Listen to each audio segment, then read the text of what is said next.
ஒரு சில வாரங்களாக abound in thanksgiving, ஸ்தோத்திரத்தில் பெருகுவீர்களாக என்று பேசி வருகிறோம். தேவன் கல்வாரி சிலுவையின் மூலமாக ஏற்படுத்தி வைத்திருக்க எல்லா நன்மைகளையும் பெற்று அனுபவிக்க வேண்டும் என்றால் விசுவாசத்தின் மூலமாக தான் பெற்று அனுபவிக்கிறோம். விசுவாசம் இல்லாமல் தேவனுக்கு பிரியமாயிருப்பது கூடாத காரியம். கல்வாரி சிலுவையின் மூலமாக அவர் கொடுத்த கிரயத்தின் மூலமாக நமக்கு சுகம், ஆசீர்வாதம், நல்வாழ்வு, தெய்வத்துவத்தின் பரிபூர்ணம், குறைவில்லாத வாழ்க்கை, நிறைவான வாழ்க்கை எல்லாம் அருளப்படுகிறது. இந்த அருளப்படுகிற காரியங்களை நம்முடைய வாழ்க்கையில் பெற்று அனுபவிக்க வேண்டும் என்றால் விசுவாசத்தின் மூலமாக தான் பெற்று அனுபவிக்கிறோம். இந்த விசுவாசத்திற்கும் தேவனுக்கு நன்றி செலுத்துவது, தேங்க்ஸ் கிவிங் பண்ணுவதற்கும் பெரிய தொடர்பு இருக்கிறது என்று ஒரு சில வாரங்கள் பார்த்து கொண்டே வருகிறோம். விசுவாசிக்கிற மனிதன் தேவனிடத்தில் நன்மைகளை எதிர்பார்க்கிறார். சூழ்நிலைகள் மாறும், இப்பொழுது இருக்கிற எதிர்மறையான காரியங்கள் மாறும் என்று எதிர்பார்க்கிறான். எதிர்பார்க்கிறபடியினாலே அவனுக்குள்ள ஒரு பரவசம் இருக்கிறது. இப்பொழுது இருக்க சூழ்நிலையில கண்டு அவன் கலங்கவில்லை, கண்ணீர் வடிக்கவில்லை, வேதனைப்படவில்லை. தேவனுடைய வாக்குத்தத்தங்கள் அவனை குறித்து என்ன சொல்லுகிறதோ அதை எதிர்பார்க்கிறான். அந்த எதிர்பார்ப்பின் விளைவாக, அந்த எக்ஸ்பெக்டேஷன் விளைவாக அவனுக்கு ஒரு எக்ஸைட்மெண்ட் இருக்கிறது. அதன் விளைவாக அதை எக்ஸ்பிரஸ் பண்ணுகிறான். அந்த எக்ஸ்பிரஸ் பண்ணுகிறது தான் சந்தோஷப்படுகிறது. 1 தெசலோனிக்கேயர் திருப்போம். 1 தெசலோனிக்கேயர் 5ஆம் அதிகாரம் 16ஆம் வசனம். எப்பொழுதும் சந்தோஷமாயிருங்கள், இடைவிடாமல் ஜெபம் பண்ணுங்கள், எல்லாவற்றையும் ஸ்தோத்திரம் செய்யுங்கள். அப்படி செய்வதே கிறிஸ்து இயேசுவுக்குள் உங்களை குறித்த தேவனுடைய சித்தமாக இருக்கிறது. அப்படி செய்வதே கிறிஸ்து இயேசுவுக்குள் உங்களை குறித்த தேவனுடைய சித்தமாக இருக்கிறது. எப்பொழுதும் சந்தோஷமா இருங்கள். எப்பொழுதும் சந்தோஷமா இருங்கள் என்றால் எப்பொழுதும் ஏதே ஒரு காரியத்தை எதிர்பார்த்து கொண்டே இருங்கள். எப்பொழுதுமே பிற்போக்கான காரியத்தை எதிர்பார்க்காதீர்கள். உங்களை குறித்து தேவனோட வாக்குத்தத்தம் என்ன சொல்லியிருக்கிறதோ சொல்லியிருக்கிற காரியங்களை எதிர்பாருங்கள். அந்த எதிர்பார்ப்பு, அந்த நம்பிக்கை என் வாழ்க்கையில் செயல்படுகிறது என்பதற்கு மாபெரும் அடையாளம் நான் சந்தோஷமா இருக்கிறேன். நான் சந்தோஷமா இருக்கிறது மட்டும் இல்லை, எதிர்பார்க்கிறேன் என்பது மட்டுமல்ல, நான் எதிர்பார்க்கிற காரியத்தை தேவனிடத்தில் ஜெபிக்கிற மக்களாக இருக்கிறேன். எப்பொழுதும் இடைவிடாமல் ஜெபம் பண்ணுங்கள் சொல்லும் பொழுது எப்பொழுதுமே ஜெபம் பண்ணிக்கிட்டே இருப்பது கிடையாது. இடைவிடாமல் ஜெபம் பண்ணுங்க, அப்படித்தான் இருக்கணும். அப்படின்றால் இப்போ நான் தேவனோட வார்த்தையை மீறிட்டேன். இப்போ நான் இடைவிடாமல் ஜெபம் பண்ணிட்டுல, நான் பிரசங்கம் பண்ணிட்டு இருக்கேன்.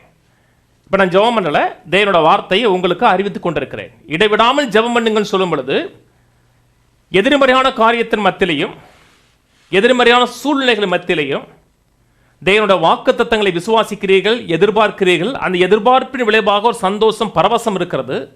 அந்த பரவசத்தின் விளைவாக அந்த விசுவாசத்தோடு தேவனிடத்தில் ஜெபிக்கிறீர்கள். ஜெபிக்கிறதை விட்டுவிடக்கூடாது.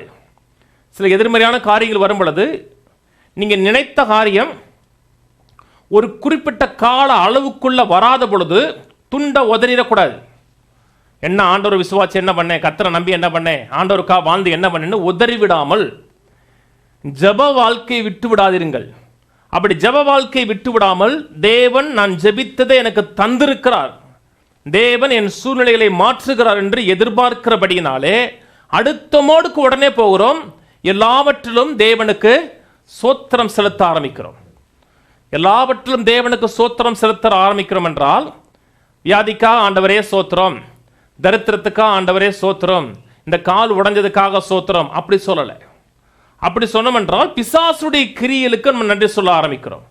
எல்லாவற்றின் மத்தியிலையும், வியாதியின் மத்தியிலையும் வாக்குத்தத்தத்துக்கு நன்றி செலுத்துகிறோம். நம்முடைய தழும்புகளால் சுகமானம் சொல்லப்பட்டிருக்கிறதே, கர்த்தாவே என்னுடைய தழும்புகளால் எங்களை சுகமாக்குனதுக்காக நன்றி. என் தேவைகள் எல்லாம் சந்திக்கிறேன் சொல்லியிருக்கிறீரே, என் தேவைகள் எல்லாம் சந்திக்கிறதுக்காக நன்றி என்று அந்த பிரச்சனையின் மத்தியிலையும் எதிர்மறையான சூழ்நிலைகளின் மத்தியிலையும் தேவனுடைய வாக்குத்தத்தம் என்ன சொல்லுகிறதோ அதற்கு தேவனுக்கு நன்றி செலுத்துகிறோம். அப்படி செய்வதே நம்மை குறித்து தேவனுடைய பரிபூர்ணமான சித்தமா இருக்கிறது. தான் தேவ சித்தம். வியாதிக்கா சோத்திரம் பண்ணக்கூடாது, வறுமைக்கா சோத்திரம் பண்ணக்கூடாது. வேதத்தில் சொல்லப்பட்டிருக்கிறது, இயேசுவானவர்கிட்ட ஒரு நாணயத்தை கொண்டு வந்து ராயனுக்கு வரி செலுத்துவது நியாயமா இல்லையான்னு கேட்ட பொழுது ஆண்டவர் அந்த நாணயத்தை காமிங்கள் என்று சொல்லுகிறார். இல்லாட்டி யாருடைய சொரூபம், யாருடைய அச்சு இருக்கிறது என்று கேட்டவன ராயனுடைய அச்சு இருக்கிறது என்று சொல்லுகிறார்கள். அப்போ ஆண்டவர் சொல்லுகிறார், ராயனுடையதை ராயனுக்கும் தேவனுடையதை தேவனுக்கும் செலுத்துங்கள். வியாதியில தேவனுடைய சொரூபம் இல்லை, தேவனுடைய அச்சு இல்லை. தரித்திரத்தில் தேவனுடைய அச்சு இல்லை. இன்னைக்கு இருக்கிற வியாதி, இன்னைக்கு உலகம் முழுக்கும் பரவி இருக்க அந்த வியாதியில தேவனுடைய அச்சு இல்லை. தேவனுடைய அச்சு இல்லாத காரியத்துக்கு தேவனுக்கு செலுத்தாதீங்க, தேவனுக்கு நன்றி செலுத்தாதீங்க. அது பிசாசுடைய கைரேக இருக்கிறது. அதுல அதற்கு ஊக்கமா எதிர்த்துருங்க, தேவனுக்கு நன்றி செலுத்துங்க. தேவனுக்கு நன்றி செலுத்துகிறீர்கள், தேவனுக்கு ஸ்தோத்திரம் செலுத்துகிறீர்கள் என்றால் உங்கள் வாழ்க்கையில, என்னுடைய வாழ்க்கையில பெருக்கத்தின் கோட்பாடுகளை நம்ம ஆக்டிவேட் பண்ணி விடுகிறோம் என்ற அர்த்தம். பெருக்கத்தின் கோட்பாட்டுக்கும் ஸ்தோத்திரம் செய்வதற்கும் பெரிய ஒரு தொடர்பு இருக்கிறது. நான் தேவனுக்கு நன்றி செலுத்துகிறேன், தேவனுக்கு கொடுத்த வேலைக்காக, தேவனுக்கு கொடுத்திருக்க வாழ்க்கைக்காக. இன்னைக்கு என் வாழ்க்கையில தேவன் என்னெல்லாம் ஏற்படுத்தி கொடுத்திருக்கிறாரோ அந்த ஏற்படுத்திருக்க காரியத்துக்கு நான் தேவனுக்கு நன்றி செலுத்தும் பொழுது என் வாழ்க்கையில தேவனுடைய பெருக்கத்தின் கோட்பாடுகளை நான் ஆக்டிவேட் பண்ணி விடுகிறேன். தேவனுக்கு நான் ஸ்தோத்திரம் செலுத்தல, தேவனுக்கு நன்றி செலுத்துகல. அப்படி என்றால் என் வாழ்க்கையில குறைவின் கோட்பாடுகளை நான் செயல்படுத்துகிறேன். இருக்கிற நிலையிலிருந்து அப்படியே பின்னே போவதற்கு நான் வழிவாசல்களை திறந்து கொடுக்கிறேன் என்ற அர்த்தம். எந்த நிலையில் இருந்தாலும், ஊழியமாக இருக்கட்டும், ஊழியத்தில் இருக்கிற ஆத்துமாக்களுக்கு நான் நன்றி செலுத்தும் பொழுது, அதுக்கு நன்றி உள்ளவனாக இருக்கும் பொழுது தேவன் என்னுடைய வாழ்க்கையில் நிறைய ஆத்துமாக்களை மேலும் மேலும் கொடுக்க ஆரம்பிப்பார். ஆனால் அந்த ஆத்துமாக்களுக்கு நன்றி இல்லாதவனாய், முறுமுறுக்கிறவனாய், குறை சொல்லுகிறவனாய், வயிற்றெரிச்சல் உள்ளவனாய் இருந்தன் என்றால் அந்த இருக்கிற ஆத்துமாக்களை நீ இழக்கக்கூடிய சூழ்நிலையில் உண்டாக ஆரம்பிக்கும். என்றால் ஸ்தோத்திரம் செலுத்தும் பொழுது நான் தேவனுக்கு நன்றி உள்ளவனா இருக்கிறேன், விசுவாசத்தில் செயல்படுகிறேன்.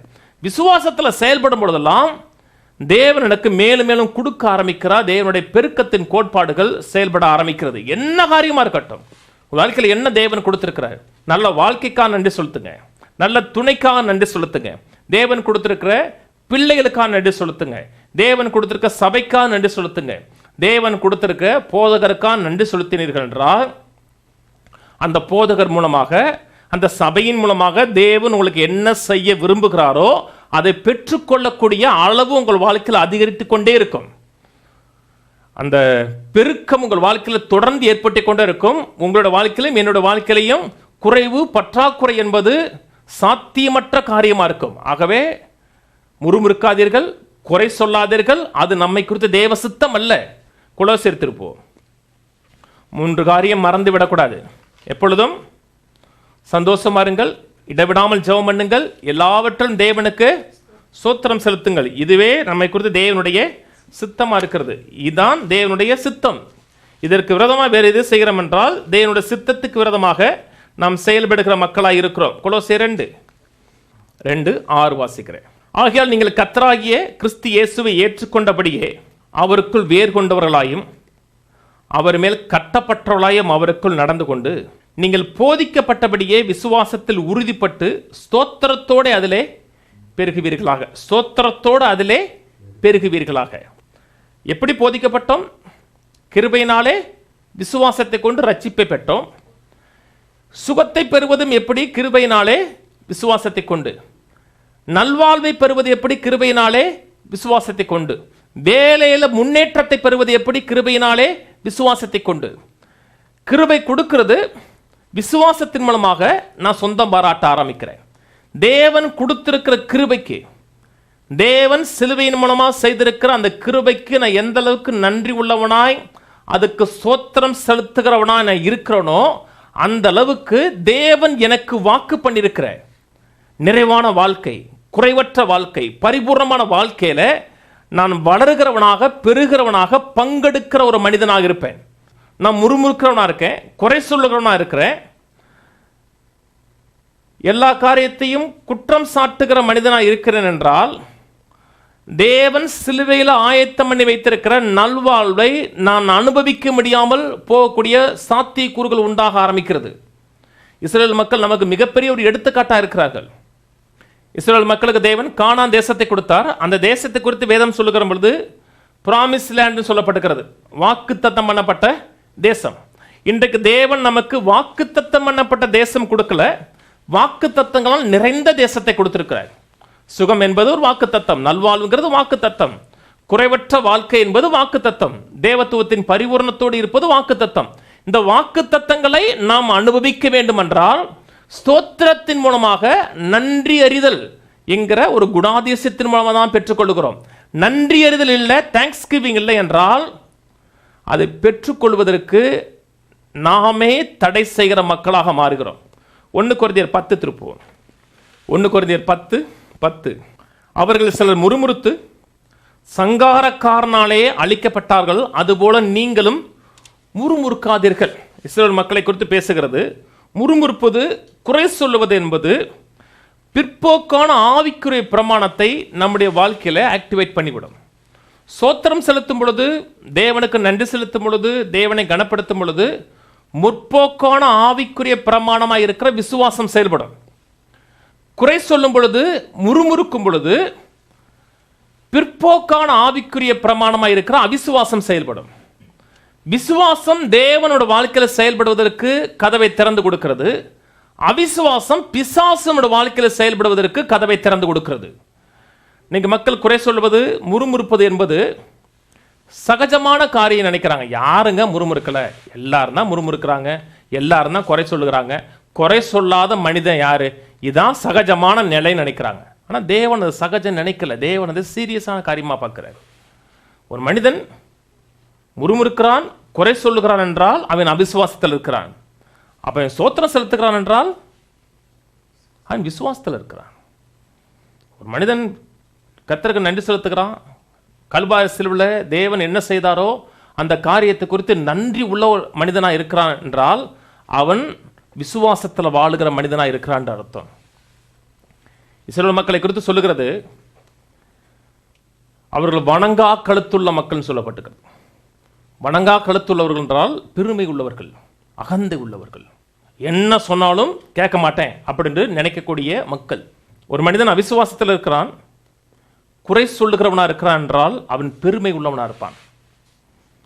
ஒரு மனிதனை பார்த்து சொல்றீங்க, ரொம்ப தாழ்மையானவருங்க, ரொம்ப ஹம்பிளான ஆள் சொன்னீங்கன்னா அந்த மனிதனுக்குள்ள நன்றி செலுத்தக்கூடிய குணாதிசயங்கள் இருக்கிறது என்று அர்த்தம். ஒரு மனிதன் பெருமை உள்ளவனா இருக்கிறான், அகந்தை உள்ளவனா இருக்கிறான் என்றால் அவனுக்கு அவிசுவாசத்தின் குணங்கள் இருக்கிறது அர்த்தம்.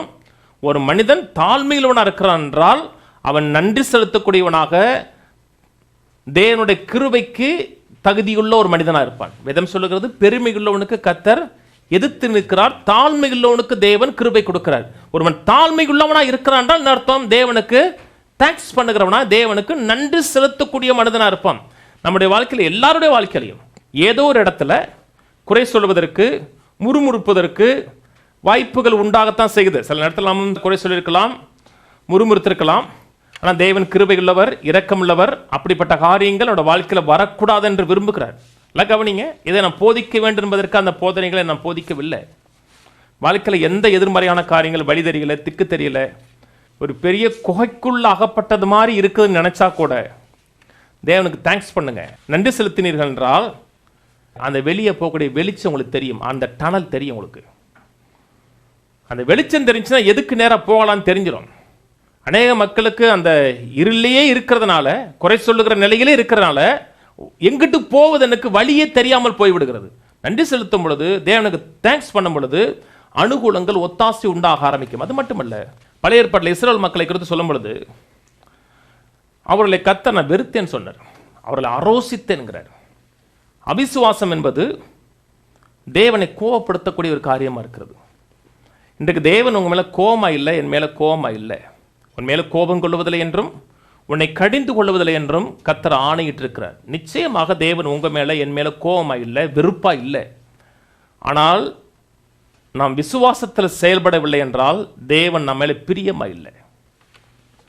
தேவன் அன்பாக இருக்கிறது வேற, பிரியமாக இருக்கிறது வேற. நமக்கு 10 பிள்ளைகள் இருந்தாலும் 10 பிள்ளைகள் மேலும் அன்பாக இருப்போம். ஆனால் சில பிள்ளைகள் மேலே நாம் பிரியமாக இருப்போம். ஏன் பிரியமாக இருக்கிறோம் என்றால் அது தகப்பனுக்கு ஏற்ற விதத்தில், தாய்க்கு ஏற்ற விதத்தில் சில செயல்களை செய்கிறாங்க. அதன் விளைவாக அவர் மேலே பிரியமாக இருக்கிறோம். தேவனுக்கேற்ற செயல் என்பது மாம்சீகமான செயல்கள் அல்ல. அவர் என்ன செய்து வைத்திருக்கிறாரோ அந்த செய்து வைத்திருக்கிற காரியத்தை இருதயத்தில் விசுவாசித்து அதுக்கு தாழ்மைப்பட்டு நன்றி செலுத்தினீர்கள் என்றால் கர்த்தர் உங்க மேல பிரியமாய் இருக்கிறார். வேதம் சொல்லுகிறது, விசுவாசம் இல்லாமல் தேவனுக்கு பிரியமாயிருப்பது கூடாத காரியம். ஒரு மனிதன் விசுவாசத்தில் இருக்கிறான் என்றால் அவன் சந்தோஷப்படுகிற மனிதனாய், களி கூறுகிற மனிதனால், தேவனுக்கு நன்றி செலுத்துகிற மனிதனா இருப்பான். குறை சொல்லுகிற மனிதனாய், புறங்கூறுகிற மனிதனாய், முறுமுறுக்கிற மனிதனாய் இருக்கிறான் என்றால் அவன் அவிசுவாசத்தில் இருக்கிறான். பிசாசு அவனோட வாழ்க்கையில பிற்போக்கான காரியங்கள் செய்வதற்கு அவன் வாசல்களை திறந்து விடுகிற மனிதனாக இருக்கிறான். நான் உங்களை பயமுறுத்தலை. உங்களையும் என்னையும் தேவன் சீர்படுத்துகிறார், சரியான பாதையில் நடத்துகிறார். நீங்கள் மக்கள் என்ன சொல்கிறாங்கன்னா, நான் சுகமாக இருந்தானா சந்தோஷமாக இருந்து போகிறேன், கர்த்தரின் தேவையெல்லாம் சந்திச்சிட்டானா சந்தோஷமாக இருந்து போகிறேன், என்னைக்கு தேவன் என்னுடைய வியாதியெல்லாம் நீக்கி என்னை சுகமாக்குறாரோ அன்னைக்கு நான் சந்தோஷமாக இருந்து போகிறேன் அப்படிங்கிறாங்க. நீங்கள் சந்தோஷமாக இருக்கும் பொழுது கல்வாரி சிலுவையில் இயேசு கிறிஸ்து ஏற்கனவே எல்லாவற்றையும் செய்து முடித்திருக்கிறார். அந்த அறிவோடு, அந்த உணர்வோடு, கர்த்தாவே சிலுவையிலே நீ எல்லாவற்றையும் செய்து முடித்திருக்கிறீ, எனக்கு வேண்டிய கிரயத்தை செய்து முடித்திருக்கிறீ, அதுக்கான கிருபையை கொடுத்திருக்கிறீர் என்று நன்றி செலுத்தும் பொழுது அந்த சுகம் உங்களுடைய வாழ்க்கையில், என்னுடைய வாழ்க்கையில் அது புரள ஆரம்பித்து விடும். சில மக்கள் வாழ்க்கையை படித்து பாருங்க. தேவன் அவர்களுக்கு எத்தனையோ நன்மைகளை செய்து கொண்டே வருகிறார். வனாந்தரத்தில் காடைகளை கொடுக்கிறார், கண்மலையிலிருந்து தண்ணீரை கொண்டு வருகிறார். எவ்வளவு நன்மைகள் செய்தாலும் அவர்கள் தொடர்ந்து முறுமுறுக்கிற மக்களாக இருந்தாங்க. அந்த வாழ்க்கையில் தேவன் ஒவ்வொரு முறையும் நன்மை செய்கிறார். அவர்கள் முறுமுறுக்கிறார்கள், தேவன் ஒரு நன்மை செய்கிறார். ஒவ்வொரு முறுமுறுப்பிலையும் தேவனுடைய புதிய கிருபை வெளிப்பட்டு கொண்டே இருக்கிறது. ஆனால் அவர்கள் மனம் திரும்பவே இல்லை. அந்த முறுமுறுக்கிற நிலையிலிருந்து அவர்கள் வெளியே வரவே இல்லை. அதன் விளைவாக என்ன நடந்ததென்றால் அவர்கள் கானான் தேசத்துக்கு போக முடியாமல் போய்விட்டது. தேவன் வாக்கு பண்ணியிருந்த அந்த நிறைவான வாழ்க்கை, பாலும் தேனும் ஓடுகிற வாழ்க்கை, அவருடைய வாழ்க்கையில் அந்த கனவு உலகம் அவர்களுக்கு கனவாகவே போயிடுச்சு. ஒரு கனவு உலகத்தை வச்சிருந்தார், கற்பனை கட்டாத உலகம், வெட்டாத கிணறு, நாட்டாத தோட்டம், கெட்டாத வீடு, ஒரு நிறைவான வாழ்க்கையை ஏற்படுத்தி வைத்திருந்தார். கனவு வாழ்க்கையை சொல்கிறார், இப்படித்தான் வாழ்க்கை இருக்க போதுன்னு சொல்லுகிறார். போரடிக்கிற காலம் வரைக்கும் அறுப்பு காலம் இருக்குங்கிறார். பெரிய ஒரு பிரம்மாண்டத்தை பேசுகிறாரு, ஒரு பெரிய கனவை ஏற்படுத்தி கொடுக்குறார், இப்படித்தான் வாழ்க்கை இருக்க போதுண்டு. அதுக்கு நன்றி சொல்லாத மக்களாக இருந்தபடினாலே அந்த கனவு வாழ்க்கை என்பது ஒரு கனவாகவே மாறிடுச்சு, அவங்க வாழ்க்கையில் இல்லாமல் போயிடுச்சு.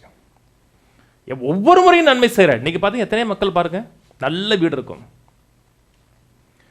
10 பெட்ரூம் உள்ள வீடுன்னு வச்சுங்களேன், 10 பெட்ரூம் இருக்கும், 4 கார் இருக்கும், எல்லா வசதி இருக்கும்.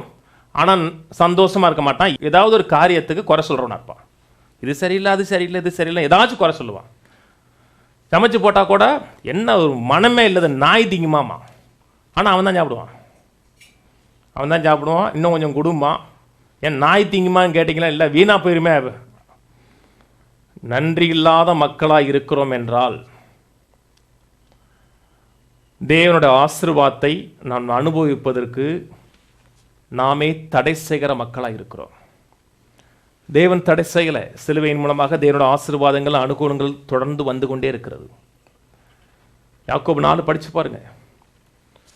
அவரிடத்தில் சேருங்கள், அவர் உங்களிடத்தில் சேருவான் இருக்கு. அவர் உங்களை விட்டு விலகி போகவே இல்லை.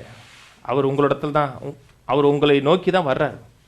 ஆனால் விசுவாசத்தோடு அவரோட சேரும் பொழுது அவரோட ஆசீர்வாதங்கள் வாழ்க்கையில் உண்டாகும். மேலே பேசுகிறார், பெருமை உள்ளவனுக்கு தேவன் எதிர்த்து நிற்கிறார், தாழ்மை உள்ளவனுக்கோ கிருபை அளிக்கிறார். கிருபை அளிச்சுட்டே வர்றார். ஒரு மனிதன் தாழ்மைப்படுகிறான் என்றால் தேவனுக்கு தேங்க்ஸ் கிவிங் பண்ணுகிறான். சோத்திர ஆண்டவரே, நன்றி ஆண்டவரே, தேங்க்ஸ் பண்ணுறான். அப்படி தேங்க்ஸ் பண்ணும் பொழுது கிருபை ரிலீஸ் ஆகுது. கிருபை ரிலீஸ் ஆகும் பொழுது விசுவாசம் ஆக்டிவேட் ஆகுது. விசுவாசம் ஆக்டிவேட் ஆகும் பொழுது அந்த நிமிடமே வாழ்க்கையில் அற்புதங்கள் நடந்து விடுன்னு கிடையாது. அப்படி அற்புதம் நடந்துருச்சு, மாற்றம் ஏற்பட்டுச்சு கிடையாது. ஆனால் மாற்றம் ஏற்படும் என்கின்ற ஒரு எதிர்பார்ப்பு இருக்கிறது. ஆனால் குறை சொல்றான், முறுமுறுக்கிறான், ஆமா என்னத்தை கண்டோம் அப்படின்னு சொன்னோம்னா அவன் வாழ்க்கையில ரிவர்ஸ் ஃபெய்த் ஆக்டிவேட் பண்றான். இப்போ ஃபெய்த் ஆக்டிவேட் ஆகுது, ஃபெய்த் ரிவர்ஸ் மோடில் ஆக்டிவேட் ஆகும். ஒன்று ஒன்றா தடைபட ஆரம்பிக்கும். நன்மைகள் ஒன்று ஒன்றா தடைபட்டுட்டே இருக்கும், ஆசீர்வாதங்கள் ஒன்றா தடைபட்டுக்கிட்டே இருக்கும். அப்புறம் மேலும் கசப்பான ஆளா, மேலும் முறுமுறுக்கிற ஆளா இருப்பீங்க. நீங்களே சொல்லுவீங்க, இன்னும் என்னென்ன நடக்க போதோ, என்னென்ன நடந்து குடும்பம் என்னென்னவா மாறப்போதோ யாருக்கு தெரியும்? கடவுளுக்கு தான் தெரியும். நீங்களே தீர்க்கதரிசனம் சொல்லுவீங்க. அந்த எதிர்மறையான காரியங்கள் வந்தால் நான் அன்னைக்கே சொன்னல இப்படித்தான் குடும்பம் இருக்கும் அப்படின்னு நீங்களே சொல்லுவீங்க. ஏன்னா நீங்கள் ரிவர்ஸ் மோடுக்கு போயிட்டீங்க, ரிவர்ஸ் ஃபெய்த்துக்கு போயிட்டீங்க. தேவன் செய்த காரியத்துக்கு நன்மை சொல்லலை, பிள்ளைகளுக்கு நன்றி சொல்லலை, பேர பிள்ளைகளுக்கு நன்றி சொல்லலை, குடும்பத்துக்கு நன்றி சொல்லலை, வேலைக்கு நன்றி சொல்லலை, தேவன் கொடுத்திருக்க நல்ல உறவுகளுக்கு நன்றி சொல்லாத பொழுது என்ன ஆபத்து வரப்போதோ, என்ன எதிர்மறையான காரியங்கள் வரப்போதோன்னு சொல்லும் பொழுது இப்போ நீங்கள் ஃபெய்த் ஆப்ரேட் பண்ணலை, ரிவர்ஸ் ஃபெய்த் ஆப்ரேட் பண்ணுறீங்க. ஆகவே தயவு செய்து சொல்கிறேன், இருக்கிற நிலையில் கர்த்தருக்கு நன்றி செலுத்துங்க. அது கஷ்டம்தான். இன்னைக்கு இருக்க சூழ்நிலைகள், எதிர்மறையான காரியங்கள் கஷ்டம்தான். மேலோட்டமாக பார்ப்பதற்கு, சந்தோஷப்படுவதற்கு, மன மகிழ்ச்சி அடைவதற்கு எந்த விதமான சாத்தியக்கூறுகள் இல்லாமல் தான் இருக்கும். அப்படி இருந்தாலும் தேவனுக்கு நன்றி செலுத்துங்க. நன்றி செலுத்தும் தேவனுடைய கிருபை உண்டாகும். தேவனுடைய கிருபை உண்டாகும் பொழுது மாம்ச பலத்தினால் எதை செய்ய முடியாது நினைக்கிறீர்களோ அது தேவனுடைய சத்துவத்தை கொண்டு, தேவனுடைய பலத்தை கொண்டு செஞ்சிடலாம். சோர்ந்து போகாதீங்க. எப்பொழுதும் சந்தோஷமா இருங்க. சந்தோஷமா இருங்கன்னா எப்பொழுதும் ஏதோ ஒரு நன்மை எதிர்பார்த்து கொண்டே இருங்க. அப்படி எதிர்பார்க்கிறீர்கள் என்பதற்கு அடையாளமாக தேவனுக்கு சோத்திரம் செலுத்துங்க. தேவனிடத்தில் ஜெபம் பண்ணுங்க. ஜெபம் கேட்கப்பட்டது என்பதற்கு விளைவாக தேவனுக்கு சோத்திரம் செலுத்துங்க. சில சங்கீதங்கள் படிப்போம். தேவன் எப்படி எதிர்பார்க்கிறான்னு காமிக்கிறேன். சங்கீதம் 50:14 வாசிக்கிறேன். நீ தேவனுக்கு ஸ்தோத்திர பலியிட்டு உன்னதமானவருக்கு உன் பொருத்தனையை செலுத்தி ஆபத்து காலத்தில் என்னை நோக்கி கூப்பிடு, நான் உன்னை விடுவிப்பேன், நீ என்னை மகிமைப்படுத்துவாய். ஆபத்து காலத்தில் அவரை நோக்கி கூப்பிடு, அவர் உன்னை விடுவிப்பார். தேவனுக்கு தேங்க்ஸ் பண்ணும்போதெல்லாம் தேவனுடைய கிருபை உண்டாகுது, தேவனுடைய விடுவிக்கிற தன்மை உண்டாகுது. அதன் விளைவாக தேவனை நாம் மகிமைப்படுத்துகிறோம், தேவனுக்கு கனப்படுத்துகிறோம். மகிமைப்படுத்துகிறோம் என்றால் தேவனுக்கு வெயிட் கொடுக்கிறோம். பிரச்சனையின் மத்தியில், போராட்டத்தின் மத்தியில் பிரச்சனைக்கு வெயிட் கொடுக்கல, தேவனுடைய வாக்குத்தத்தங்களுக்கு வெயிட் கொடுக்கிறோம். தேவனுக்கு மகிமையை செலுத்தும் பொழுது தேவன் விடுவிக்கிறார். அதன் விளைவாக தேவனுக்கு மேலும் நன்றி சொல்ல ஆரம்பிக்கிறோம். போன வாரம் சொன்னது மாதிரி இந்த சைக்கிள் தொடர ஆரம்பிக்குது. நன்றி செலுத்தும் போது கிருபை உண்டாகுது, கிருபை உண்டாகும் பொழுது வெற்றி உண்டாகுது, வெற்றி உண்டாகும் பொழுது திரும்பி தேங்க்ஸ் உண்டாகும் பொழுது தடையில்லாமல் தொடர்ந்து முன்னேறக்கூடிய சாத்தியக்கூறுகள் உண்டாக ஆரம்பிக்கிறது. சொல்றார் இல்லையா, தேவனுக்கு 14 நீ தேவனுக்கு ஸ்தோத்திர பலியிட்டு, தேவனுக்கு ஸ்தோத்திர பலியிட்டுன்னு சொல்லும் பொழுது அது ஆப்ஷனல் கிடையாது. நீ முடிஞ்சா தேவனுக்கு ஸ்தோத்திர பலியிட்டுன்னு சொல்லல, தேவனுக்கு ஸ்தோத்திர பலியிடுங்கிறது ஒரு கட்டாயமா செய்யணும். மறுபடியும் பிறந்திருக்கிறேன், நீதிமானா இருக்கிறேன், பரிசுத்தமானா இருக்கிறேன், தேவனுடைய பிள்ளையா இருக்கிறேன், ரத்தத்தால் கழுவப்பட்டிருக்கிறான் என்றால் என்னுடைய குணாதிசயம், உங்களுடைய குணாதிசயம் என்பது தேவனுக்கு தேங்க்ஸ் பண்ணுகிறதா இருக்கணும்.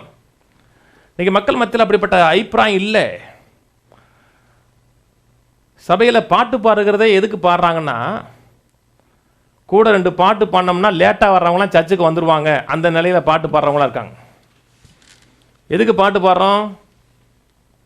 அப்படியே வர பாடிட்டே இருப்போம், அப்படிப்பட்ட மனநிலையெல்லாம் இருக்கு. அன்றைக்கி ஒரு நண்பர் ஒருத்தர் தான், நல்லவர் தான், ஏன் நீங்கள் 4 பாட்டு பாடுறீங்க, 2 பாட்டு பாடிட்டு எனர்ஜியை மிச்சப்படுத்திக்கிட்டு பிரசங்கத்தில் நீங்கள் அதை பயன்படுத்தலாமேனார். அதை 4 பாட்டு பாடினோம்னா எனர்ஜி போயிடும், அப்புறம் பிரசங்கம் பண்ணும்போது எனர்ஜியை வேணும்லன்னாரு. நல்லா கவனிங்க, எனக்கு பாட்டு பாடும்போது தான் எனர்ஜியே வருது. பாட்டு பாடும்பொழுது தேவனை மகிமைப்படுத்தும் பொழுது தான் அந்த எனர்ஜியை ரிசீவ் பண்ணுறேன். சூப்பர் நேச்சுரல் எனர்ஜி அப்போ தான் உள்ள உண்டாக ஆரம்பிக்குது. மாம்ச பலவீனங்கள், மாம்ச குறைபாடுகளை மேற்கொள்ளக்கூடிய அந்த பொட்டன்சியல் உண்டாகுது. சோத்திர பலியிடும் போதெல்லாம் தேவனுடைய கிருபை உண்டாகுது. தேவனுடைய கிருபை உண்டாகும் பொழுது மாம்ச பலத்தில் செய்ய முடியாத காரியத்தெல்லாம் தேவனுடைய பலத்தில் செஞ்சிடலாம். சங்கீதம் 140, சங்கீதம் 140 கடைசி வசனம்.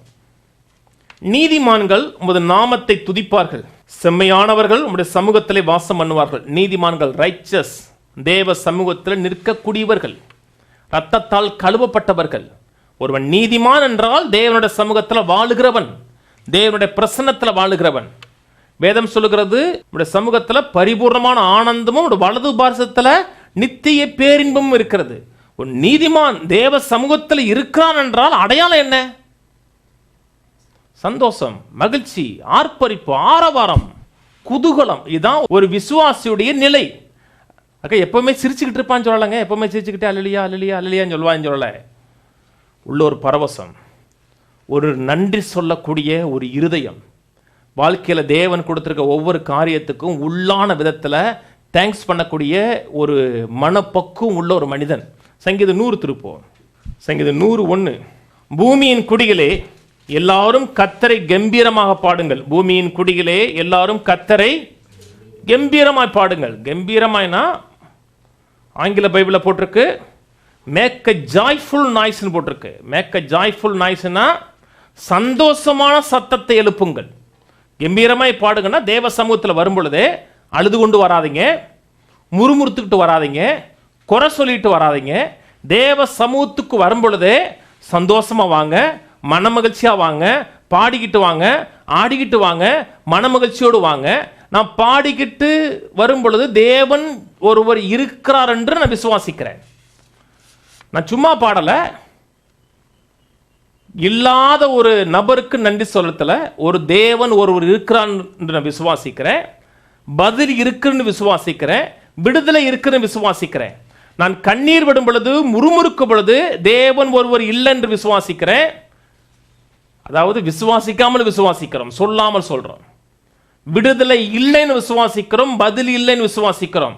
ஆனா கம்பீரமா பாடுகிறேன், மன மகிழ்ச்சியா பாடுகிறேன் என்றால் தேவன் ஒருவரின் வாழ்க்கையில உண்டு என்று நான் விசுவாசிக்கிறேன். அதனால சொல்லப்பட்டிருக்கிறது, பூமியின் குடிகளை எல்லாரும் கர்த்தரை கம்பீரமாய் பாடுங்கள், மகிழ்ச்சியோடு கர்த்தருக்கு ஆராதனை செய்து ஆனந்த சத்தத்தோட ஒரு சந்நிதியின் முன் வாருங்கள். வரும்பொழுதே மகிழ்ச்சியோடு கர்த்தருக்கு ஆராதனை செய்து ஆனந்த சத்தத்தோட அவருடைய சந்நிதி முன் வாருங்கள். அவருடைய சமூகத்துக்கு, அவருடைய பிரசன்னத்துக்கு வரும் பொழுது ஆனந்த சத்தத்தோடு ஆனந்த மகிழ்ச்சியோடு வாருங்கள் சொல்லுகிறார். இந்த பக்கத்தை வச்சுக்கோங்க. உபாகம் 28 எடுங்க.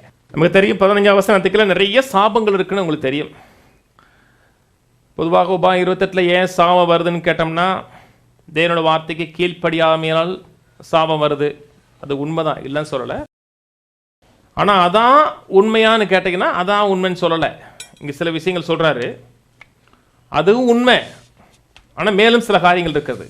28:47 சகலமும் பரிபூர்ணமாய் இருக்கையில் நீ மன மகிழ்ச்சியோடும் களிப்போடும் உன் தேவனாய் கர்த்தரை சேவியாமல் போனது நிமித்தம் சகலமும் குறையப்பட்டு பட்னியோடும் தாகத்தோடும் நிர்வாணத்தோடும் கர்த்தர் உனக்கு விரதமாய் அனுப்பும் சத்துருக்களை சேவிப்பாய். அவர்கள் உன்னை அழித்து தீர்மட்டும் இருப்பு நுகத்தடி உன் கழுத்தின் மேல் போடுவார்கள். இது சாபம். இந்த சாபத்திலிருந்து கர்த்தர் உங்களை என்னை நீங்களாக்கி மீட்டு கொண்டிருக்கிறார். மரத்தில் தூக்கப்பட்ட எவனும் சபிக்கப்பட்ட இருக்கிறபடி கிறிஸ்து நமக்காக சாபமாகி நியாயப்பிரமாணத்தின் சாபத்தினின்று நம்மை நீங்களாக்கி மீட்டு கொண்டார். சாபம் இல்லை. ஆனால் ஒரு மனிதன் ஸ்தோத்திரம் செலுத்தும் பொழுது, தேவனை மைமைப்படுத்தும் பொழுது அவன் விசுவாசத்தில் ஆபரேட் பண்றான். தேவனுக்கு அவன் வாழ்க்கையில் இடம் கொடுக்கிறான். தேவன் செயல்படுவதற்கு, மீட்பின் ஆசீர்வாதங்கள் வாழ்க்கையில் செயல்படுவதற்கு இடம் கொடுக்கிறான். ஆனால் அவன் மன மகிழ்ச்சி இல்லாமல் இருக்கும் பொழுது, சந்தோஷத்தோடு இல்லாத பொழுது, தேவனுக்கு இடம் கொடுக்காமல் பிசாசு அவன் வாழ்க்கையில அடிமைத்தனத்தை கொண்டு வருவதற்கு இடம் கொடுக்கிறான். அதனால தான் சொன்னேன், விசுவாசத்தில் இருக்கும் பொழுது தேவன் செயல்படுவதற்கு டோர் ஓப்பன் பண்ணி கொடுக்கிறோம். அபிசுவாசத்தில் இருக்கும் பொழுது, முறுமுறுக்கும் பொழுது, குறை சொறலா இருக்கும் பொழுது, வைத்தறிச்சலோடு இருக்கும் பொழுது பிசாசு செயல்படுவதற்கு டோர் ஓப்பன் பண்ணி கொடுக்கிறோம். அதனாலதான் ஆண்டவர் சொல்றார், ஆனந்த சத்தத்தோடு மகிழ்ச்சியோடு நான் உன் வாழ்க்கையில் என்ன செய்திருக்கிறேனோ அதை எண்ணி பார்த்து அந்த உணர்வோடு உள்ள வாங்குறாரு. சங்கீதம் 107 உங்களுக்கு தெரியும். கர்த்தர் நல்லவர், அவர் கிருபை என்றும் உள்ளது. அவர் சொல்லுகிறார், கிழக்கிலும் மேற்கிலும் வடக்கிலிருந்து சத்துருவின் கையிலிருந்து மீட்கப்பட்டவர்கள் அப்படி சொல்ல கடவர்கள். எப்படி சொல்ல கடவர்கள்? கர்த்தர் நல்லவர், அவர் கிருபை என்றும் உள்ளது என்று சொல்ல கடவர்கள். வேறு விதமாக ஆனந்த மகிழ்ச்சியோடு கர்த்தருக்கு ஆராதனை செய்கிற மக்களாக இருக்க வேண்டும். ஒரு மனிதன் ஆனந்த சத்தத்தோடு மகிழ்ச்சியோடு விசுவாசத்தோடு வருகிறான் என்றால் தேவன் அவன் மேலே பிரியமா இருக்கிறார். சில எதிர்மறையான காரியங்கள் இருக்கலாம், சில விரும்பாத காரியங்கள் இருக்கலாம், கடினமான காரியங்கள் இருக்கலாம். ஆனால் மனதில் ஒரு காரியத்தை விசுவாசிக்கிறான், என் தேவன் இன்னும் ஜீவனோடு இருக்கிறார், அவர் சிங்காசனத்தில் இருக்கிறார், எல்லாவற்றிலையும் எனக்கு ஜெயம் கொடுக்கிற தேவனுக்கு ஸ்தோத்திரம் செலுத்துறார். எதிர்மறையான காரியங்கள் இருக்கு, இல்லைன்னு சொல்லல. சவால்கள் இருக்குன்னு சொல்லல. அச்சுறுத்தக்கூடிய காரியங்கள் இருக்கு, இல்லைன்னு சொல்லல. அதெல்லாம் இல்லவே இல்லை அப்படின்னு சொல்லல, அதெல்லாம் இருக்கு. ஆனா அத்தனையின் மத்தியிலும் தேவன் ஒருவர் இருக்கிறான்னு விசுவாசிக்கிறான். தேவனோட வாக்குத்தத்தங்கள் ஒன்று இருக்குன்னு விசுவாசிக்கிறான். ஆகவே தேவ சமூகத்துக்குள்ள வரும் பொழுது எல்லாவற்றுக்கும் பதிலாக இருக்கக்கூடிய அந்த தேவனை தேடும் பொழுது அவன் ஆனந்த சத்தத்தோடு மகிழ்ச்சியோடு எதிர்பார்ப்போடு உள்ள வரும் பொழுது தேவன் உன் வாழ்க்கையில் செயல்படுவதற்கு உன் வாசலை திறந்து கொடுக்கிறவனா இருக்கான். பழைய ஏற்பாட்டு காலத்தில் பார்த்தீங்கன்னா நிறைய பண்டிகைகள் இருக்கிறது. இன்றைக்கும் யூத மக்கள் 7 பண்டிகை கொண்டாடுறாங்க. அதில் 3 முக்கியமான பண்டிகை மாசான பண்டிகை. ஒன்று பஸ்கா பண்டிகை, 2வது காரியம் பெந்தகோஸ்த பண்டிகை, 3வது பண்டிகை கூடார பண்டிகை. இந்த 3 பண்டிகையும் அவர்கள் ஆரவாரத்தோடு மகிழ்ச்சியோடு கொண்டாடுகிற ஒரு பண்டிகை. குடும்பத்தில் அத்தனை பேரும் தேவாலயத்துக்கு வரணும். வேலைக்காரன் அடிமைகள் அத்தனை பேரும் தேவாலயத்துக்கு வந்து அங்கே பழி செலுத்துறதுன்னா எல்லாமே தேவனுக்கு போகாது. தேவனுக்கு ஒரு பார்ட் போகும், மிச்ச பார்ட் இவங்களுக்கு போகும். தேவ சமூகத்தில் நல்லா கறி செஞ்சு பிரியாணி செஞ்சு நல்லா சாப்பிட்டு ஆடல் பாடி கொண்டாடிட்டு என் சமூகத்தை விட்டு வெளியே போனார். என் சமூகத்தை வரும் பொழுது வேதனையோடு வராத, மன மகிழ்ச்சியோடு வா, கொண்டாடு. நான் உன் வாழ்க்கையில் கடந்தாண்டு என்னெல்லாம் செய்திருக்கணும் அதுக்கெல்லாம் நீ நன்றி செலுத்துகிறவனாக மன மகிழ்ச்சி உள்ளவனாக அந்த எண்ணத்தோடு உள்ள கொண்டாடிட்டு வெளியே போங்கிறார். அன்னைக்கு தேவாலயங்கிறது அவங்களுக்கு ஏதோ ஒரு இடத்துல இருந்துச்சு. நம் தேவ சமூகத்தில் இருக்கிறோம், அவருக்குள் இருக்கிறோம், அவருக்குள் அசைகிறோம், அவருக்குள் பிழைக்கிறோம். தேவன் நமக்கு செய்த நன்மைகள் ஏராளம், எண்ணிக்கை கடங்காது, கற்பனை கெட்டாத காரியங்கள். கண் காணாது, காது கேட்காது, மனிதனுடைய இருதயத்தில் தோன்றாத அவ்வளவு காரியங்களை செய்து வைத்திருக்கிறார். நான் நன்றி சொல்லலைன்னா நான் என்ன சொல்றேன்னா தேவன் எனக்கு ஒண்ணுமே செய்யலைங்கிறோம். சிலுவையை அவமதிக்கிறவளா இருக்கிறோம். தேவன் நமக்கு செய்து நிறைய தேங்க்ஸ் பண்ணிட்டே வாங்க. தேங்க்ஸ் பண்ண பண்ண பண்ண தேவனுடைய வெளிச்சம் உண்டாகும். தேவனுடைய வெளிச்சம் உண்டாக வெளிச்சத்தின் மேல் வெளிச்சம் காண்கிற மக்களா இருப்போம். சங்கீதம் 100க்கு வாங்க. சங்கீதம் 100:3. கர்த்தரே தேவன் என்று அறியுங்கள், நாம் அல்ல, அவரே நம்மை உண்டாக்கினார், நாம் அவருடைய ஜனங்களும் அவரின் மேய்ச்சலின் நாடுகளுமா இருக்கிறோம். கர்த்தரே தேவன், நாம் அல்ல, நாம் அவரை உண்டாக்கல, அவர் நம்மை உண்டாக்கியிருக்கிறார், நாம் அவருடைய ஜனங்களும் அவருடைய மேய்ச்சலி நாடுகளா இருக்கிறோம். அந்த மேய்ப்பனுடைய மேய்ச்சலி நாடுகளா இருக்கிறோம். நல்ல மேய்ப்பனை பார்த்துட்டீங்கன்னா, நீங்க ஆடு மேய்க்கிறவங்களை பார்த்தா தெரியும். ஒரு மேய்ப்பனை பார்த்த உடனே ஆடு அப்படியே சந்தோஷத்தோட வேண அத்தனையும் கத்தும். ஏனென்றால் என்னுடைய பராமரிப்பு அந்த மேய்ப்பன்ட்ட இருக்கிறது. என் தேவைகளை அவர் சந்திப்பார், நல்ல இடத்துக்கு என்னை கூட்டு போவார், நல்ல நீரூற்றண்டை கூட்டு போவார் என்று, எனக்கு நல்ல உணவு கொடுப்பார் என்று அந்த மேய்ப்பனை பார்த்த உடனே அத்தனை ஆடுகளும் அப்படி மேல தலையை தூக்கி நன்றி சொல்லும். நன்றி சொன்னா அவரை கூப்பிட ஆரம்பிக்கும். அதான் சொல்றாரு, நாம் அவருடைய மேய்ச்சல் நாடுகளா இருக்கிறோம். அவர் வாசலில் துதியோடும் அவர் பிரகாரங்களில் புகழ்ச்சியோடும் பிரவேசித்து அவரை துதித்து அவருடைய நாமத்தை ஸ்தோத்திரியுங்கள். சமூகத்தில் வரும்பொழுது எப்படி வர சொல்றாரு? துதியோடும் அவர் பிரகாரங்கள் புகழ்ச்சியோடும் பிரவேசித்து அவரை துதித்து அவருடைய நாமத்தை சோத்திரம் செய்யுங்கள். ஏன் சோத்திரம் செய்யுங்கள்? கர்த்தர் நல்லவர், அவருடைய கிருபை என்றென்றைக்கும், அவருடைய உண்மை தலைமுறை உள்ளது. அவருடைய கிருபை என்னைக்குமே இருக்கிறது. அவருடைய கிருபை ஒரு காலகட்டத்தில் ஓஞ்சிராது. இனி தேவனுடைய கிருபை இல்லைன்னு கிடையாது. தேவனுடைய கிருபை தலைமுறையா இருக்கும். ஒரு மனிதன் தாழ்மையிலனா இருக்கிறான், தேவனுக்கு முன்பாக தன்னை தாழ்த்துகிறான், தேவன் உயர்ந்தவர் என்று நினைக்கிறான், அவரை மகிமைப்படுத்துகிறார் என்றால் தேவனுடைய கிருபை உண்டாகும். தேவனுடைய கிருபை உண்டாகும் பொழுது விசுவாசம் ஆக்டிவேட் ஆகும். விசுவாசம் செயல்படும் பொழுது பெற்றுக்கொள்ளக்கூடிய அளவு அதிகரிக்க ஆரம்பிச்சிடும். பெற்றுக்கொள்ளக்கூடிய அளவு அதிகரித்துக் கொண்டு இருக்கும். எல்லாரும் தங்கள் வாழ்க்கையில தேவனுடைய நன்மைகளை பெற்றுக்கொள்ள வேண்டுங்கிற ஆசை உங்களுக்கு இருக்கு, எனக்கு இருக்கிறது. தேவன் உங்களுக்காக எனக்காக செய்திருக்கிற காரியங்கள் கற்பனை கட்டாத காரியங்கள். ஆனால் தேவனுக்கு நன்றி செலுத்தும் பொழுது, தேங்க்ஸ் பண்ணும் பொழுது, தேவனை உயர்த்தும் பொழுது, தேவனுக்கு மகிமை செலுத்தி கொண்டே இருக்க என்னுடைய இருதயத்தில் தேவன் வேலை செய்கிறார். நான் பெற்றுக்கொள்ளக்கூடிய மோடு அதிகரித்து கொண்டே இருக்கிறது. ஆனால் நான் குறை சொல்றேன், முறுமுறுக்கிறேன். ஆமா, கடவுளை என்ன செஞ்சிட்டாரு? கடவுளை சேவித்தது விருதா, ஆண்டவரை சேவித்தது விருதான்னீங்கன்னா, பிசாசு ஆக்டிவேட் பண்ணுவதற்கு, பிசாசு செயல்படுவதற்கு வாசலை திறந்து கொடுக்கிறீர்கள் என்று அர்த்தம். இது விளையாட்டு விஷயம் இல்லை. ஆவி மண்டலத்தோட ஆப்ரேட் பண்றோம். நீங்களும் தனியா இல்லை, ஒரு ஆவி மண்டலத்துக்கு எப்போதுமே டோர் திறந்து கொடுத்துட்டே இருக்கும். சோத்திரம் செலுத்தும் போது, நன்றி செலுத்தும் பொழுது, தேவனை மகிமைப்படுத்தும் பொழுது நம்முடைய ரிசீவிங் மோடு விரிஞ்சுக்கிட்டே இருக்கும். கற்பனை கட்டாது, நினைப்பதற்கும் வேண்டிக் கொள்வதற்கும் மிகவும் அதிகமாங்கிறாரு பார்த்தீங்களா? அந்த மிகவும் அதிகமான ஆசீர்வாதம் உள்ள வந்துகிட்டே இருக்கும். குறை சொல்லுகிறோம், முறுமுறுக்கிறோம் என்றால் காரியங்கள் வராது. இந்த சங்கீதம் 50 படிச்சோம் பார்த்தீங்களா? சோத்திர பலியிடுகிறவன் இல்லையா? அந்த சோத்திரங்கிற வார்த்தை எபிரேய மொழியில தோடாங்கிற வார்த்தை. தோடா என்றால் எக்ஸ்டென்ஷன் ஆஃப் த ஹேண்ட்னு அர்த்தம். இப்படி கையை உயர்த்தி பட்டுறது இதான் எக்ஸ்டென்ஸ், கையை உயர்த்தி இப்படி பார்க்கறது இதுதான் தோடா. இன்னொரு அர்த்தம் என்ன சொல்றாங்கன்னா, ஒரு மனிதன் முழங்கால் போட்டு 2 கையும் இப்படி உயர்த்தி நிற்கிறான்னு அர்த்தம். ஒரு மனிதன் முழங்கால் போட்டிருக்கிறான், 2 கையும் அப்படி உயர்த்திருக்கிறான் என்றால் என்ன நிலையை காமிக்கிறார் என்றால், தேவனுக்கு முன்பாக தாழ்மைப்படுகிறான்ங்கிற நிலையை காமிக்கிறது. தேவனுக்கு முன்பாக அவன் தன்னை தாழ்த்துகிறான் என்ற அர்த்தமா இருக்கிறது. அவர்தான் ஆதாரம், என் மூச்சுக்கு ஆதாரம், நல்ல உணவுக்கு ஆதாரம், என் வாழ்க்கையில் நான் அனுபவிக்கிற அத்தனை நன்மைகளுக்கு அவர் ஆதாரம் என்று கைகளை தேவனுக்கு நேராக உயர்த்துகிறான் என்ற அர்த்தம். இது பழைய ஏற்பாடு. புதிய ஏற்பாட்டில் அந்த வார்த்தை என்றால் டு எக்ஸ்பிரஸ் கிராட்டிடியூடுன்னு அர்த்தம். நன்றியுள்ள தன்மையை வெளிப்படுத்துவது, வாயில வச்சிருப்பது கிடையாது, வாயை திறந்து சொல்லுவது. தேவன் வாழ்க்கையில் செய்திருக்கிற காரியங்களுக்காம் நன்றி சொல்லுவது, என் வாழ்க்கையில் இருக்கிறதெல்லாம் தேவன் கொடுத்தது என்று அங்கீகரித்து கைகளை தேவனுக்கு நேராக உயர்த்தி தேவனுக்கு தேங்க்ஸ் பண்ணுவது. சபையில் கையை உயர்த்த சொல்றோம் இல்லையா, 2 கையை உயர்த்த சொல்றோம் இல்லையா. ஏன் உயர்த்த சொல்றோம் என்றால் தேவனுக்கு தேங்க்ஸ் பண்ணுவது. ஆண்டவரே நீரின் ஆதாரம், என் ஆசீர்வாதத்துக்கு ஊற்று என்று தேவனுக்கு நேராக கைகளை உயர்த்துவது, நன்றி உள்ள இருதயத்தோடு இருப்பது. பாஸ்டர், இந்த தேங்க்ஸ் கிவிங் வாழ்க்கை முறையை எப்படி அபியாசப்படுத்துதுன்னு கேட்டீங்கன்னா, தேவன்கிட்ட ஒவ்வொரு நாளும் போகும்பொழுது உங்கள் வாழ்க்கையில் நீங்கள் அனுபவிக்கிற எல்லாவற்றுக்கும் அவர் தான் காரணர் என்று சொல்லுங்க. ஆண்டவரே நல்ல சுகத்துக்கா நன்றி அப்பா, நல்ல குடும்பத்துக்கா நன்றி அப்பா, நல்ல பிள்ளைக்கா நன்றி அப்பா, நல்ல வாழ்க்கைக்கா நன்றி, நல்ல வேலைக்கா நன்றி, நான் வாழ்க்கையில் இன்னைக்கு அனுபவிக்கிற எல்லாவற்றுக்கும் நீர் தான் காரணம் என்று நன்றி சொல்லுங்க.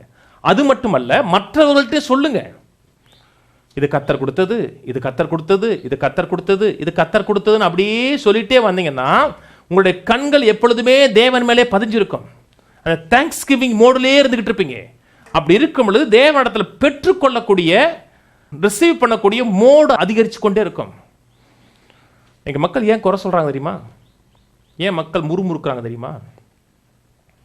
முறுமுறுக்காங்க, குறை சொல்றாங்க, நன்றி உள்ள மக்களா இல்லை. ஏன் தெரியும்னா, அவங்க வாழ்க்கையில் சில காரியங்கள் அவர்கள் விரும்புகிறபடி நடக்காத பொழுது, கவனிங்க, முக்கியமான காரியம், அவர் வாழ்க்கையில் சில காரியங்கள் அவர்கள் விரும்புகிறபடி நடக்காத போது அவங்க என்ன சொல்றாங்கன்னா, இப்படி நடத்தப்படக்கூடாது, இதை காட்டிலும் சிறந்த விதத்தில் நடத்தப்பட்டிருக்கணும், அதனால நான் வேதனைப்படுகிறேன், முறுமுறுக்கிறேன்.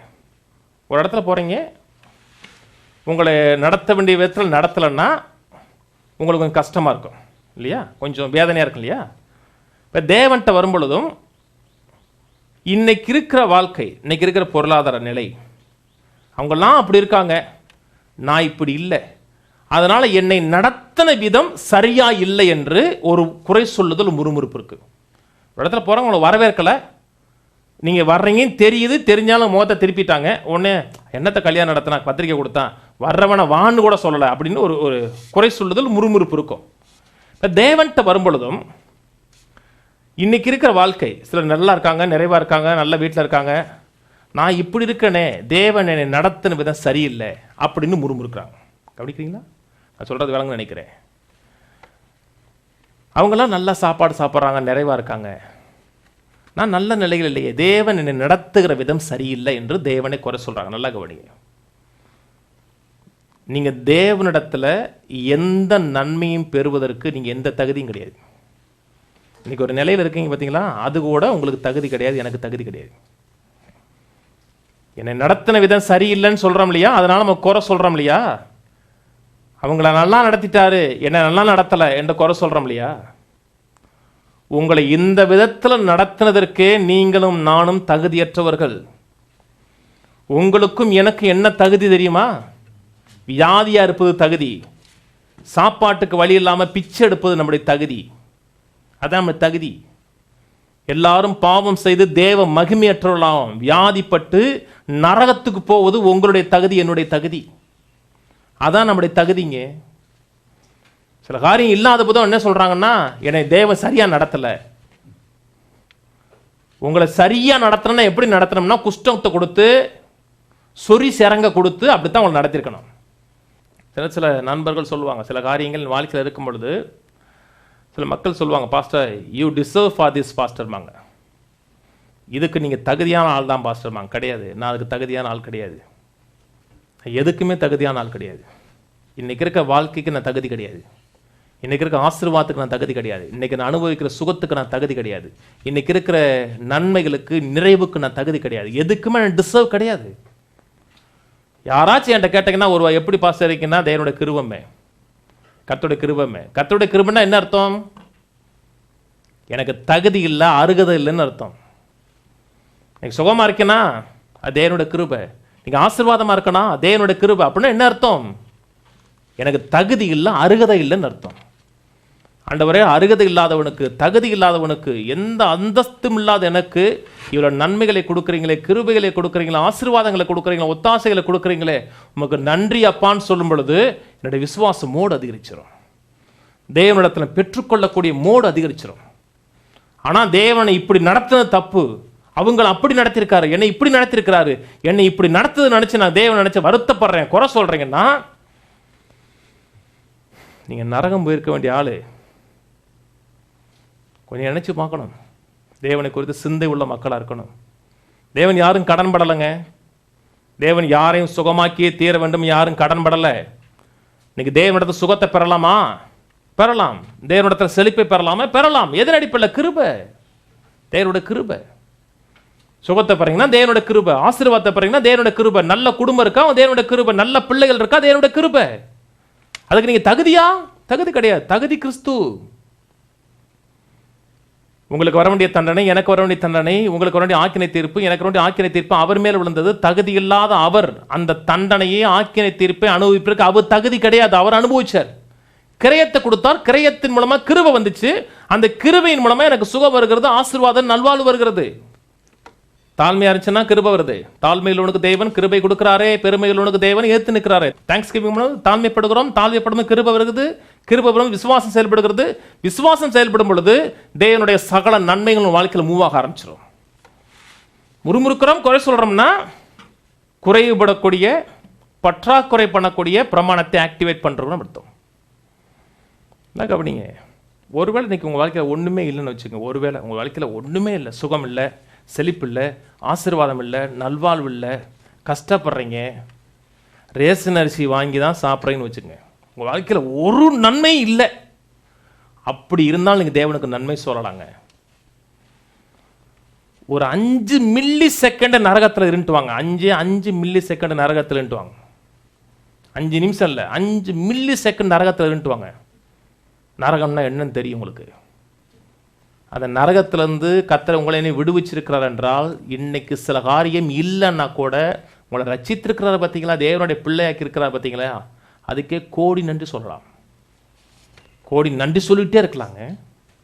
இன்னைக்கு சில எதிர்மறையான காரியங்கள் இருக்கலாம், சில விரும்பத்தகாத சம்பவங்கள் இருக்கலாம். அதை நினைச்சு பார்த்து வேதனைப்படாதீங்க. தேவனுக்கு நன்றி செலுத்துங்க, தேவனுடைய கிருபைக்கு நன்றி செலுத்துங்க. நன்றி செலுத்த செலுத்த தேவன் உங்களுக்காக எனக்காக ஆயத்தம் பண்ணி வைத்திருக்கிற அந்த கானான் தேசத்துக்குள்ள பிரவேசித்துட்டே இருக்கலாம். சுகம்ங்கிற வாக்குத்தத்தை உண்டாயிரும், வெற்றிங்கிற வாக்குத்தத்தை உண்டாயிரும். வார்த்தை மாம்சமானது சொல்லப்பட்டிருக்கு பார்த்தீங்களா, ஒவ்வொரு வாக்குத்தத்தும் மாம்சமாகும். அவருடைய வெளிச்சத்துல வெளிச்சம் காண்போம், தொடர்ந்து முன்னேறி போகிற ஆளாவே இருப்போம். குறை சொல்ல வேண்டாம், முறுமிருக்க வேண்டாம். இஸ்ரேல் மக்கள் ஒரு பெரிய முன்மாதிரியா இருக்கிறார்கள்.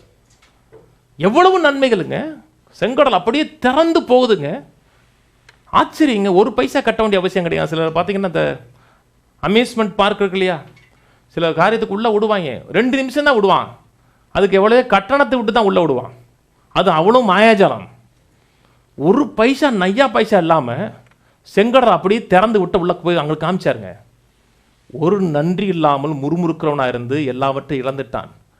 அப்படிப்பட்ட அவிசுவாசமுள்ள பொல்லாத இருதயம் உங்களுக்கும் எனக்கும் இருக்கக்கூடாது என்று வேதம் வான் பண்ணுகிறது. ரோமர் திருப்போம், ரோமர் 1. இஸ்ரவேல் மக்கள் தேவனுக்கு நன்றி சொல்லாமல் இருந்த ஒரு பெரிய காரணம் என்ன தெரியுமா? இதுதான், நாங்கள் நடத்தப்படுகிற விதம் சரியில்லைன்னு நினைச்சான். அங்கே எங்களை நல்லா நடத்துகிறாங்க. எகிப்தில் அப்பப்போ கறி போட்டான், அப்பப்போ பூண்டு, வெங்காயம், வெள்ளரிக்காய் கிடச்சி. இங்கே நடத்தின விதமே சரியில்லைண்ணா. அங்கே எப்படி நடத்தினாங்க? அடிமையில இருந்தார்கள். மக்கள் பாருங்க, அப்படித்தான் இருப்பாங்க. கஷ்டப்பட்டிருப்பான், ஒன்றும் இல்லாமல் இருப்பான். ஆனால் தேவன்ட்டே கொஸ்டின் கேட்டுக்கிட்டு இருப்பான். முறுமுறுக்காதீர்கள், குறை சொல்லாதீர்கள், தேவனுக்கு நன்றி சொல்லிட்டே வாங்க. தேவனோட அனுகூலங்கள் ஒத்தாசைகள் வாழ்க்கையில் நிறைவாக இருக்கும். இன்னைக்கு இருக்க சூழ்நிலை அதிசீக்கிரத்தில் மாறிடும். காணப்படுகிறத பார்க்காதீங்க. ஒரு தேவன் இருக்கிறார், அவர் சிங்காசனத்தில் இருக்கிறார். வேதம் சொல்லுகிறது, எப்பொழுதும் எல்லாவற்றிலும் ஜெயம் கொடுக்க பண்ணுகிற தேவனுக்கு சோத்திரம் சோத்திரம் சொல்லிட்டே இருங்க, வெற்றி உண்டாயிட்டே இருக்கும். ரோமர் 1:19 வாசிக்கிறேன். தேவனை குறித்து அறியப்படுவது அவர்களுக்குள்ளே வெளிப்பட்டிருக்கிறது, தேவனே அதை அவர்களுக்கு வெளிப்படுத்தியிருக்கிறார். எப்படி என்றால், காணப்படாதவர்களாகிய அவருடைய நித்திய வல்லமை, தேவத்துவம் என்பவைகள் உண்டாக்கப்பட்டிருக்கிறதினாலே உலகம் உண்டானது முதற்கொண்டு தெளிவாய் காணப்படும். ஆதலால் அவர்கள் போக்கு சொல்ல இடமில்லை. தேவன் ஒருத்தர் இல்லை, ஆண்டவர் ஒருத்தர் இல்லை என்று போக்கு சொல்லவே முடியாது. அப்படி சொன்னீங்கன்னா நீங்க முட்டாள்னு அர்த்தம். வேதம் சொல்லுகிறது, தேவன் இல்லை என்று முட்டாள் மதியிடன் சொல்லுகிறான்னு அர்த்தம். உங்களை பார்த்தாவே உங்களுக்கு மேல ஒரு தேவன் இருக்கிறான்னு தெரியுங்க. படைக்கப்பட்ட விதம், உங்களுடைய மூக்கு, உங்க கண்கள், உங்களுடைய நுகரக்கூடிய சக்தி எல்லாமே தேவன் இருக்கிறான்னு தெரியும். மீன்களை பாருங்க, 1008 வெரைட்டிஸ். மிருகங்களை பாருங்க, மலைகளை பாருங்க, செடிகளை பாருங்க, இயற்கைக்கு பார்ப்பட்ட காரியங்களை படைச்சு உங்களையும் விசித்திர வினோதமா படைச்சிருக்கிறார். இத்தனையும் பார்த்துட்டு கடவுள்லாம் இல்லை அப்படின்னீங்கன்னா உங்களை மாதிரி முட்டாள் இல்லைன்னு அர்த்தம். பாவம், உங்களுக்கு ஒரு 4 செலிப்ரேட் பண்ண முடியாமல் போச்சு. ஒரு கதை கேட்டேன் நம்ம நாளைக்கு முன்னாடி. ஒருத்தர் கேட்டாராம், உங்களுக்கு தான் நிறைய பண்டிகை இருக்குது, கிறிஸ்மஸுங்கிறீங்க, ஈஸ்டருங்கிறீங்க, புனித வெள்ளிங்கிறீங்க, நியூயருங்கிறீங்க, எங்களுக்குலாம் பாரு ஒரு கடவுளே கிடையாது, எங்களுக்கு ஒரு பண்டிகையும் கிடையாது. அப்போ சொன்னார், இல்லை உங்களுக்கும் ஒரு பண்டிகை இருக்குங்க, கொண்டாடலாம், ஏப்ரல் 1 உங்களுக்காக தான் ஒதுக்கி வச்சுருக்குண்டு. உங்களுக்கு ஒரு பண்டிகை இருக்குது. கைரேயை பாருங்க. ஒரு 5-6 மாதத்துக்கு முன்னாடி சிங்கப்பூர் போயிட்டு வந்தேன். பாஸ்போர்ட்டில் அந்த ஃபோட்டோ பார்த்தா பரிதாபமாக இருக்கும், கழுத்தை தூக்கிட்டு மேலே நிற்கிற மாதிரி இருக்கும். நான் ஒரு செமினார் அட்டன் பண்ணிட்டு அப்படியே வந்தேன். அப்படியே கோட்டு சூட்டு போட்டு டை கட்டி ஏர்போர்ட்டுக்குள்ளே வந்துட்டேன். அப்படி அதுக்குள்ளே வந்துட்டேன். அப்போது அந்த ஃபோட்டோவுக்கும் என்னையும் பார்த்தோன்னா அவங்க சந்தேகப்பட்டாங்க. இதில் இருக்க நீங்கள் தான், இது உங்களுடைய பாஸ்போர்ட் தானா? ஆமாம், என்னுடைய பாஸ்போர்ட் தானே. என்னையை பார்த்தா அதை பார்த்தோம்னா சம்மந்தமே தெரியல. உடனே கை வைக்க சொல்லிட்டாங்க. கைரே ஃபிங்கர் பிரிண்ட் வச்ச உடனே நான் தான் தெரிஞ்சிருச்சு. ஏன்னா தேவன் நம்ம அந்தளவுக்கு விசித்திர வினோதமாக படைச்சிருக்கிறார். என்னுடைய கைரேகை உலகத்தில் எவனுக்குமே பொருந்தாது. இதையும் பார்த்துட்டு தேவன் ஒருத்தர் இல்லை என்ற ஒரு மகிமைப்படுத்தலைன்னா எதனாச்சும் விழுந்திருப்பீங்க, விழுந்த இடத்துல மூளைகளை கீழே விழுந்திருக்கேன், பார்த்து எடுத்து வந்துருங்க. பாவம், தேவன் இல்லை என்று மதிகடன் சொல்லுகிறான். கீழே வாசிப்போம். 21. அவர்கள் தேவனை அறிந்தும், தேவனை அறியலன்னு சொல்லல, தேவனை அறிந்தும் அவரை தேவன் என்று மகிமைப்படுத்தாமலும் ஸ்தோத்தரியாமல் இருந்து தங்கள் சிந்தனைகளினாலே தீனனானார்கள். உணர்வில்லாருடைய இருதயம் இருளடைந்தது. ஏற்கனவே கொஞ்சம் இருளடைஞ்சுதான் இருக்கு. அதனால தேவன் இல்லைங்கிறான். தேவனை தெரிஞ்சு இல்லைங்கிறான். அவரை தெரிந்தும் அவரை மைமைப்படுத்தல, அவருக்கு ஸ்தோத்திரம் செலுத்தலைன்னா ஏற்கனவே இருளா இருக்கிற அந்த மனம் மேலும் இருளடைய ஆரம்பிச்சிடும். நீங்க தேங்க்ஸ் பண்ண வெளிச்சம் உண்டாயிட்டே இருக்குங்க. வெளிச்சத்தின் மேல் வெளிச்சம் அடைஞ்சிக்கிட்டே இருப்பீங்க. நீங்க தேங்க்ஸ் பண்ணல, ஸ்தோத்தரிக்கல, தேவனுக்கு நன்றி செலுத்தலைன்னா ஏற்கனவே மனது புதுப்பிக்கப்படாத மனதா இருக்கு பார்த்தீங்களா, அது மேலும் இருளடைய ஆரம்பிக்கும். குறை சொல்லுகிற மனதா இருக்கும் பொழுது அது அந்தகாரப்பட்டு கொண்டே இருக்கும். பிசாசு உங்கள் வாழ்க்கையில் ஆப்ரேட் ஆவதற்கு டோர் ஓப்பன் பண்ணிக்கிட்டே இருப்பீங்க. எந்த நிலையில் இருந்தாலும், ஆண்டவரே நன்றி, ஆண்டவரே கொடுத்த சுகத்துக்கா நன்றி, மீட்புக்கா நன்றி, நல்வாழ்வுக்கா நன்றி, உடைய அபிஷேகம் என் மேல இருக்கிறதுக்கா நன்றி, உடைய அழைப்பு என் மேல இருக்கிறதுக்கா நன்றி, நீர் என் கூட இருக்கிறதுக்கா நன்றி ஆண்டவரேன்னு சொன்னீங்கன்னா உங்களுக்கு வெளிச்சம் உண்டாயிரும். என்ன சொல்லுது? தங்கள் சிந்தனைகளே வீணரானார்கள். ஆனா மகிமைப்படுத்தினீர்கள் என்றால் சிந்தனையில் வீணரா இருக்க மாட்டீங்க, சிந்தனைகளை ஃப்ரூட்ஃபுல்லா இருப்பீங்க, கனி கொடுக்கிற ஆளா இருப்பீங்க. உங்க சிந்தனை ஆக்டிவா இருக்கும், பிரகாசமா இருக்கும், சுகம் உண்டாகும், நல்வாழ்வு உண்டாகும், அபிஷேகம் உண்டாகும். இன்னைக்கு பாஸ்டர் ரொம்ப பேர் கேட்குறாங்க, பாஸ்டர் நான் அந்நிய பாசை பெருக்கிறது எப்படி, ஏதாச்சும் கை வைப்பீங்களா? அதெல்லாம் ஒன்றும் வேணாம். தேவன் எல்லாம் விசுவாசம் கொடுக்குறாருங்க. ஆண்டவரே உடைய அபிஷேகம் என் மேல இருக்கிறதுக்கா நன்றி, உடைய அபிஷேகம் என் மேல இருக்கிறதுக்கா நன்றி, ஆண்டவரே நீ என் கூட இருக்கிறதுக்கா நன்றி, உடைய பிரசன்னம் என் மேல இருக்கிறதுக்கா நன்றி, உடைய தயவு என்னோட இருக்கிறதுக்கா நன்றி, உடைய சொல்லி முடியாத ஆசீர்வாதம் என் மேல இருக்கிறதுக்கா நன்றி, ஆவியா என் மேல இருக்கிறதுக்கா நன்றி. இப்படி நன்றி சொல்லிட்டே வாங்க, அந்த அபிஷேகம் மேனிஃபெஸ்ட் ஆயிரும். வெளிச்சத்தில் வெளிச்சம் காண்கிறோம். நான் முறுமுறுக்கிறேன், குறை சொல்றேன் என்றால் தேவன் கொடுக்கிறதை பெற்றுக்கொள்ளுகிற தவறுகிறது மட்டுமல்ல, தேவனுடைய பிரசன்னத்தை நான் நிராகரிக்கிறேன். அவர் என்னை விட்டு விலகுவதும் இல்லை, கைவிடுவதில்லைன்னு சொல்லியிருக்கிறார். அதையே நான் நிராகரிக்கிறேன். கைவிட்டாரு, நிராகரிச்சிட்டாருங்கிறான். என்ன சொல்லப்பட்டிருக்கிறது? தேவனை அறிந்தும் அவரை தேவன் என்று மைமைப்படுத்தாமல் சோத்தரிஞர்கள் இருந்து தங்கள் சிந்தனைகளே வீணார்கள். எத்தனை பேர் சொல்கிறாங்க, பாஸ்டர் நான் நல்லா ஜெபம் பண்ணிட்டேன் பாஸ்டர். அன்றைக்கி தம்பி கூட சொன்னார் அப்படித்தான். நான்லாம் சின்ன வயசில் நல்லா ஜெபம் பண்ணுவேன், பாட்டியோட ஜெபம் பண்ணுவேன், அப்பாவோட ஜெபம் பண்ணுவேன். ஜெபம் பண்ணி ஒன்றும் கிடையாதுங்க. என்னத்தை ஜெபம் பண்ணி என்னத்தை கண்டோம்? இப்போ அவங்ககிட்ட போய் நான் ஜெபம் பண்ணமா, ஏன் நாங்கள் ஜெபம் பண்ணி இத்தனை கிடைக்கல, இப்போ நீங்கள் ஜெபம் பண்ண போகிறீங்களா? ஆமாங்க. ஏன் இருள், அந்த அளவுக்கு மனது இருள் அடைஞ்சிருக்கு. தேவனுக்கு ஸ்தோத்திரம் செலுத்துங்க, தேவனை கனப்படுத்துங்க, தேவனை மைமைப்படுத்துங்க. தேவனுடைய சொல்லி முடியாத ஆசீர்வாதங்கள் அனுபவங்கள் வாழ்க்கையில் உண்டாகும். திரும்ப சொல்கிறேன், இன்னைக்கு நாம் அனுபவிக்கிற அத்தனையும் தேவனுடைய கிருபை. சுகம் தேவனுடைய கிருபை, ஆசீர்வாதம் தேவனுடைய கிருபை, நல்வாழ்வு தேவனுடைய கிருபை. அது கிருபை என்றால் நீங்கள் நன்றி சொல்லி தான் ஆகணும். உங்களுக்கு தகுதியே இல்லாத ஒன்று கொடுத்துருக்காங்க. நீங்கள் சைக்கிள் ஓட்டுற கூட தகுதி இல்லாத ஆளுங்க வச்சுக்கோங்க. உங்கள் கையில் ஒரு பென்ஸ் காரை கொடுத்தா என்ன பண்ணுவீங்க?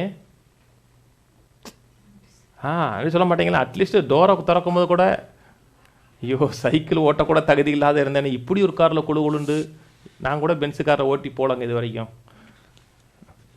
இருக்கிற நிலைக்கு நன்றி சொல்கிறேன். அதெல்லாம் முறுமுறுப்பே கிடையாது அவன்கிட்ட. இந்த நிலையில் கர்த்தரை வச்சிருக்கிறதே என் தகுதிக்கு அப்பாற்பட்டது, என் திறமைக்கு, என் அறிவுக்கு, ஞானத்துக்கு அப்பாற்பட்டது. அது தேவனுடைய கிருபை, தேவனுடைய தயவு. சம்பாதிக்கிறீங்கன்னு வச்சுங்களேன், நீங்கள் தேங்க்ஸ் பண்ண மாட்டீங்க. 30 நாள் வேலைக்கு போகிறீங்க, 30 நாள் முடிஞ்சு சம்பளம் கொடுக்குறாங்கன்னா நீங்கள் நன்றி சொல்லலாம். ஆனால் எப்போவுமே நன்றி உள்ள மக்களாக இருக்க மாட்டாங்க. யார் முதலாளிக்கு நன்றியாக இருக்காங்க? பெருசாக கொடுத்து கழிச்சிட்டான் அப்படிம்பாங்க. அப்படித்தானே சொல்கிறாங்க. இப்போ இந்த வேலைக்கு என்னத்தை கொடுத்துட்டாங்க? ஆனால் வேலை இல்லாமல் எத்தனை பேர் இருக்கான் தெரியுமா? போய் பாருங்கள். இன்றைக்கி பெட்டி கடையை காட்டிலும் இன்ஜினியரிங் காலேஜ் படித்தவன் தான் நிறையா. அந்த அளவுக்கு மக்கள் இருந்தாங்க. கர்த்தர் அந்த சூழ்நிலை உங்களுக்கு ஒரு வேலையை கொடுத்துருக்கிறாரு, நன்றி செலுத்துங்க. எனக்கு ஒன்றுமே கொடுக்கலையே, காலில் எந்திரிச்சு மூச்சு விட்டீங்களாங்க, நீங்கள் மூச்சு வருதாங்க, நன்றி செலுத்துங்க. எத்தனை பேர் இல்லைங்க, மூச்சு விடலைங்க, பாவங்க போயிட்டாங்க. கை கால் நல்லா இருக்கா? இருக்கிற ஒவ்வொரு காரியத்துக்கு நன்றி சொல்லிட்டே வர வர தேவனுடைய கிருபை அனுகூலங்கள் வாழ்க்கை ரிலீஸ் ஆகிட்டே இருக்கும். நன்றி சொல்ல மறக்கிறீர்கள் என்றால் பெற்றுக்கொள்ளுகிறதை நீங்கள் தடுக்கிறீர்கள் அர்த்தம். தேவன் தடுக்கலை, நீங்களே தடுக்கிறீங்க. வேணாம் அப்படின்னு தடுக்கிறீங்க. ஏன்னா விசுவாசத்தில் ஆப்ரேட் பண்ணலை, அவிசுவாசத்தில் ஆப்ரேட் பண்ணுறீங்க. மார்க் 11:24 நமக்கு எல்லாம் தெரிஞ்ச வசனம் சொல்லி இதோட முடிக்கிறேன். எவைகளை ஜெபத்தில் கேட்டுக்கொள்வீர்களோ பெற்றுக்கொள்கிறேன் என்று விசுவாசிங்கள், அப்பொழுது அவைகள் உங்களுக்கு உண்டாகும். ஜெபத்தில் ஒன்று கேட்குறீங்க, சுகத்துக்காக போகிறீங்க, ஆரோக்கியத்திற்காக போகிறீங்க, சுகம் தேவைப்படுகிறது, தேவைகள் சந்திக்கப்பட வேண்டிய நிலையில் இருக்கிறீர்கள், வாக்குத்தத்தத்தை பார்க்குறீங்க, எதிர்பார்க்குறீங்க, சந்தோஷப்படுகிறீங்க, தேவன்கிட்ட போகிறீங்க. இடைவிடாமல் ஜெபம் பண்ணுங்கன்னு சொல்லப்பட்டிருக்கு. தேவன்கிட்ட போகிறீங்க, தேவன்கிட்ட போயிட்டு ஜெபிக்கிறீங்க. ஜெபிச்ச உடனே வேதம் என்ன சொல்கிறது என்றால் பெற்றுக்கொள்கிறேன் என்று விசுவாசிங்கள். தேவன் உண்மை உள்ளவர், உத்தமம் உள்ளவர். தேவன் எதை சொன்னாரோ அதை நிறைவேற்றுவாருங்கிற விசுவாசம் உங்களுக்கு இருக்கு. உடனே ஆண்டவரே நான் பெற்றுக்கொண்டேன்னு விசுவாசிக்கிறீங்க. இப்போ ஜெபம் முடியல, இப்போ ஜெபத்தில் மிச்சம் என்ன இருக்கு? ஜெபம் பண்ணீங்க, அவர் கொடுத்துட்டாருன்னு விசுவாசிக்கிறீங்க. ஜெபங்கள் அங்கீகரிக்கப்பட்டு விட்டது என்று விசுவாசிக்கிறீங்க. ஜெபத்தை கேட்டுட்டான்னு விசுவாசிக்கிறீங்க. இப்போ மிச்சம் இருக்கிறது என்ன? தேங்க்ஸ் கிவிங் மட்டும்தான் இருக்கு. உணரலை, கண்ணில் பார்க்கல, ஒரு வாழ்க்கையின் பங்காக மாறலை, ஆனால் அவர் கேட்டுட்டார் உங்களுக்கு தெரியுது. எவைகளை கேட்டுக்கொள்கிறோமோ பெற்றுக்கொள்கிறேன் என்று விசுவாசியுங்கள். அப்பவே அந்த நிமிடமே ரிசீவ் பண்ணிட்டேன்னு விசுவாசிங்க. இப்போ மிச்சம் என்ன இருக்கு? மிச்சம் தேங்க்ஸ் கிவிங் மட்டும்தான், சோத்திரம் செலுத்துறது மட்டும்தான் இருக்கு. இப்போ போய் ஆண்டவரே தயவு செய்து ஆண்டவரே மடங்குறவங்க ஆண்டவரே ப்ளீஸ் ப்ளீஸ் ப்ளீஸ் ஆண்டவரே அப்படின்னா பிச்சை எடுக்கக்கூடாது. பிச்சை எடுக்கிறது வேற, விசுவாசிக்கிறது வேற. தேங்க்ஸ் பண்ணுங்க. வியாதியாக இருந்துச்சுன்னா ஆண்டவரே நம்முடைய தழும்புகளால் என்னை சுகமாக்குனதுக்காக நன்றி. தேவைகள் சந்திக்கப்பட வேண்டும். எப்படி தேவைகள் சந்திக்கப்படுவது என்று யோசிச்சு பார்த்தா வழிவாசல் இல்லாமல் இருக்கு. ஆண்டவரே என் தேவையெல்லாம் சந்திக்கிறதுக்காக நன்றி. நன்றி செலுத்துங்க. எப்படி வழி நடத்தப்படுவது தெரியல, சிலருக்கு அது ஒரு பிரச்சனை இருக்கு. எப்படி வழி நடத்தப்படுவது, எதிர்காலத்தை குறித்து என்ன செய்வது, ஏசுன்னு தெரியல. அந்த நேரத்தில் நன்றி செலுத்துங்க. ஆண்டவரே எனக்கு வழி நடத்தலை ஏற்படுத்தி கொடுக்குறதுக்காக நன்றி. பார்க்கறதுக்கு அற்ற ஃபெயிலியர் மாதிரி இருக்கு. அந்த நேரத்தில் நீ ஜெயம் கொடுக்க பண்ணுகிற தேவனே நமக்கு நன்றி சொல்வது கிருபை உண்டாகும். கிருபை உண்டாக உண்டாக நீங்கள் பெற்றுக்கொள்ளுகிற தன்மை அதிகரித்து கொண்டே இருக்கும். ஆனால் இன்றைக்கி சபையில் அந்த நிலையில் இல்லை, மீட்பை குறித்த வெளிச்சமே இல்லை. சபைக்கு போகிறோம், அது ஒரு ஒரு கும்பல் அப்படி போகிறாங்க. எல்லாரும் கை வைத்துறாங்க, நம்மளும் கை வைத்திட்டோம். எல்லாரும் கை தட்டுறாங்க, நாமளும் கை தட்டோம். எல்லாரும் உட்காந்துட்டாங்க, நம்ம உட்காந்துட்டோம். எல்லாரும் எந்திரிச்சு போயிட்டோம், நம்ம போயிட்டோம். உள்ள நன்றி அறிதல் கிடையாது, நன்றி அறிதல் இல்லை. அன்னைக்கு நம்ம சர்ச்சுக்கு ஒரு தம்பி ஃபேஸ்புக்கில் ஒரு சின்ன கிளிப்பிங்ஸ் போட்டிருந்தார். ஏதோ ஒரு பட்டிமன்றமாக என்னன்னு தெரியல, நான் பார்த்தேன். அதில் 3 நண்பர்கள், 3 பேருமே எப்போவுமே ஒரே மாதிரி சாப்பாடு தான் கொண்டு வந்திருக்கேன். ஒருத்தன் இட்லி, ஒருத்தன் சப்பாத்தி, இன்னொருத்தன் உப்புமா நினைக்கிறேன். ஒரு டெய்லி இட்லி, இன்னொருத்தனுக்கு உப்புமா, இன்னொருத்தனுக்கு சப்பாத்தி. டெய்லி மதியம் அதான் இருந்திருக்கு. இவனு சாப்பிட்டு இவனுக்கு சளிச்சு போயிட்டு ஒரு நாள் பேசியிருக்காங்க, வர்ற திங்கக்கிழமையிலேருந்து நான் இட்லியை கொண்டு வந்தேன்னா நான் 10வது மாடிலேருந்து மேலேருந்து கீழேருந்து குதிச்சிருவேன் இருக்கான். இட்லி கொண்டு வந்துடுவேன். உப்புமா கொண்டு வந்தேன்னு சொல்லியிருக்கான். அவன் மனைவிட்ட போய் சொல்லியிருக்கான், ஏம்மா நான் சபதம் எடுத்திருக்கேன், இன்றைக்கி நீ இட்லி கொடுத்துட்டீங்கன்னா நான் மேலே வந்து குதிச்சிருவேன்னு சொல்லியிருக்கேன். உப்புமா கண்டோன்னு சொல்லிட்டான். திங்கக்கிழமை திறந்து பார்க்குறாங்க, பெரிய எதிர்பார்ப்போடு வேறு வந்துடணுமே இருக்கேன். கரெக்டாக இட்லியை திறக்க இட்லி வந்திருக்கு. எந்திரிச்சு குதிச்செல்லாம் போயிருக்கான். அந்த நேரத்தில் ஏன் சாப்பிட்டுட்டு குதிப்பேன்னு சொல்லிட்டு அந்த இட்லியை சாப்பிட்டான், உப்புமாவையும் சாப்பிட்டான். சாப்பிட்டுட்டு வேகமாக போய் 10வது மாடிலேருந்து குதிச்சிட்டான். அதை நினச்சி பார்த்து உப்புமா கண்ணு குதிச்சிட்டான். சப்பாத்தி தின்னவன் பாதி தான் தின்னுட்டு இருக்கிறதுல அவனும் வச்சுட்டு போய் குதிச்சிட்டான். 3 பேருமே ஹாஸ்பிட்டலில் எலும்பு முறிஞ்சிருக்காங்க. அவங்க மனைவி சொல்லியிருக்காங்க, இல்லை இவர் இது வரைக்கும் சொல்லி ஒன்று கூட செஞ்சதே கிடையாதுங்க, இவர் சொன்னால் செய்ய மாட்டாருங்க, சொல்லுவார், நிறையா சொல்லுவார், அதனால் அந்த தைரியத்தில் இட்லியை கொடுத்துட்டாங்க, இப்படி செய்வார் நினைக்கலன்னு அவங்க வருத்தப்பட்டிருக்காங்க. உப்புமா கொடுத்த அம்மா சொல்லியிருக்காங்க, இவர் அவ்வளோ தைரியசாலி கிடையாதுங்க, கரப்பாம்பூச்சியை கண்டாவே தலைகளாக விடுவார், நான் தான் அடிப்பேன், அந்த அம்மா சொல்லியிருக்கு. எல்லாம் பார்த்துட்டு அந்த சப்பாத்தி தின்ன ஒய்ஃப் மட்டும் அப்படியே பார்த்துக்கிட்டு இருக்கு. என்னால் இதை ஜீரணிக்கவே முடியலேன்னு இருக்கு. ஏன்னு கேட்டிருக்காங்க, ஏன்னா டெய்லி சப்பாத்தி அந்த ஆள் தான் சுடுவான், அந்த ஆள் தான் சுட்டு கொண்டு போவான், அவனே சுட்டு கொண்டு போய் விழுகிறான்னா என்னால் விளங்கி கொள்ள முடியல. இது ஏன்னா இன்னைக்கு மக்கள் அப்படித்தான் இருக்காங்க. 2 பேர் ஒருத்தன் இப்படி செய்கிறானா நம்மளும் அந்த மோஷன்லேயே போயிடுது. சர்ச்சுக்கு போகிறோமா எல்லாம் கை தூக்குறானா கை தூக்கு, கீழே போட்டானா போடு, உள்ள எந்த வெளிச்சமும் கிடையாது. முறுமுறுக்கிற மக்களாக இருப்பார்கள், குறை சொல்கிற மக்களாக இருப்பார்கள். சிலுவை குறித்து அறிங்க, மீட்பை குறித்து அறிங்க, நன்றி செலுத்துங்க. சில மக்களை குறித்து வேதம் சொல்லுகிறது, கானான் தேச வாசலை வந்துட்டாங்க, எரிகோ வாசலை வந்துட்டாங்க, கர்த்தர் அலங்கம் விழுகிறது மாதிரி ஆர்ப்பரிண்டார், தேங்க்ஸ் பண்ணிருண்டார். உள்ளே போனதுக்கப்புறம் தேங்க்ஸ் பண்ணார், தேங்க்ஸ் முதல்ல கொடுத்துருண்டார். கொடுக்குற மலங்கம் டம்ம டம்மன்னு கீழே விழுகிறது. சுகம் வேணுமா, சுகத்துக்கு தேங்க்ஸ் பண்ணிடுங்க. வெற்றி வேணுமா, தேங்க்ஸ் பண்ணுங்க. பிள்ளைகள் நல்லா இருக்கணுமா, போய் தேங்க்ஸ் பண்ணுங்க. தேங்க்ஸ் பண்ண பண்ண பண்ண தேவனுடைய நன்மைகள், அனுகூலங்கள், ஒத்தாசைகள் வாழ்க்கையில் உண்டாகும். வேதம் சொல்லுகிறது, ஸ்தோத்திரம் செய்வதே தகும் சொல்லப்பட்டிருக்கிறது. அதான் நம்முடைய தகுதி, அதான் தேவன் நமக்கு வைத்திருக்க வாழ்க்கை முறை. நன்றி சொல்லிட்டே வாங்க. சொல்லி முடியாத அனுகூலங்கள், ஒத்தாசைகள், நன்மைகள் உங்கள் வாழ்க்கையின் பங்காக, என்னுடைய வாழ்க்கையின் பங்காக இருக்கும். அது தேவனுக்கு மகிமையா இருக்கும், பிசாசுக்கு சாட்டையடியா இருக்கும். தொடர்ந்து முன்னேறுவோம், கர்த்தர் மகிமைப்படுவார். ஜெபம் பண்ணுவோம். ஸ்தோத்திரிக்கிறோம், கனப்படுத்துகிறோம். வாக்கு தத்தங்களுக்காக நன்றி செலுத்துகிறோம், வார்த்தைகளுக்காக நன்றி செலுத்துகிறோம். எங்கள் வாழ்க்கையை ஏற்படுத்தி வைத்திருக்க எல்லா நன்மைகளுக்காக நன்றி செலுத்துகிறோம். தொடர்ந்து பெறுகிறவர்களாக, முன்னேறுகிறவர்களாக, தேவனுடைய கிருபைக்கு எங்களை தாழ்த்துகிற மக்களாக நீர் எங்களை மாற்றியிருக்கிறதுக்காக நன்றி.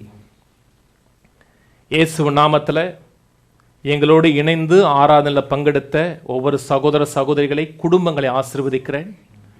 வாழ்க்கையில் இது ஒரு வாழ்க்கை முறையாக மாறட்டும். ஒவ்வொரு நாளும் தேவனுடைய நன்மைக்கு வாழ்க்கையில் என்னெல்லாம் அனுபவிக்கிறார்களோ, பிள்ளை தேவன் கொடுத்தது, குடும்பம் தேவன் கொடுத்தது, வேலை தேவன் கொடுத்தது, அவர் விடுகிற மூச்சு தேவன் கொடுத்தது, நல்ல ஆரோக்கியமான சரீரம் தேவன் கொடுத்தது, அவர் வாழ்க்கையில் எது நல்லதாக இருக்கிறதோ அது அத்தனையும் தேவன் கொடுத்தது என்று அறிந்து, அது தேவனுடைய கிருபையினால் வந்தது. அதற்கு நாங்கள் தகுதி அல்ல. எங்களுடைய தகுதி நரகம் போக வேண்டியது, எங்களுடைய தகுதி வியாதிப்படுவது, எங்களுடைய தகுதி தரித்திரமாக இருப்பது. ஆனால் உம்முடைய தகுதியின் அடிப்படையில், கல்வாரியின் அடிப்படையில் எல்லாவற்றையும் கொடுத்திருக்கிறேன். அதை உணர்ந்து அதை அனுபவிக்கிற மக்களாக என்னை மாற்றுவதற்காக நன்றி. கேட்ட மக்களை ஆசீர்வதிக்கிறேன், குடும்பங்களை ஆசீர்வதிக்கிறேன்.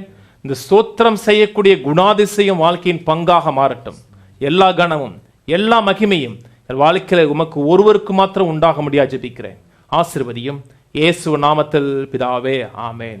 கர்த்தராகிய இயேசு கிறிஸ்துவின் கிருபையும் பிதாவாகிய தேவனுடைய அன்பும் பரிசுத்தாவின் ஐக்கியமும் இன்றைக்கும் என்றைக்கும் கிறிஸ்துவின் வருகை மட்டும் இருப்பதாக, ஆமேன். கர்த்தர் ஆசீர்வதித்து எல்லா தீமைக்கும் விலக்கி காக்க கடவர். கர்த்தர் தன்னுடைய தயவுள்ள முகத்தை உங்க மேல் பிரகாசிக்க பண்ணி உங்க மேல் கிருபையா இருக்க கடவர். கர்த்தர் தம்முடைய முகத்தை உங்களை பிரசன்னமாக்கி எல்லையெங்கும் சமாதானம் கட்டளையிட கடவர்.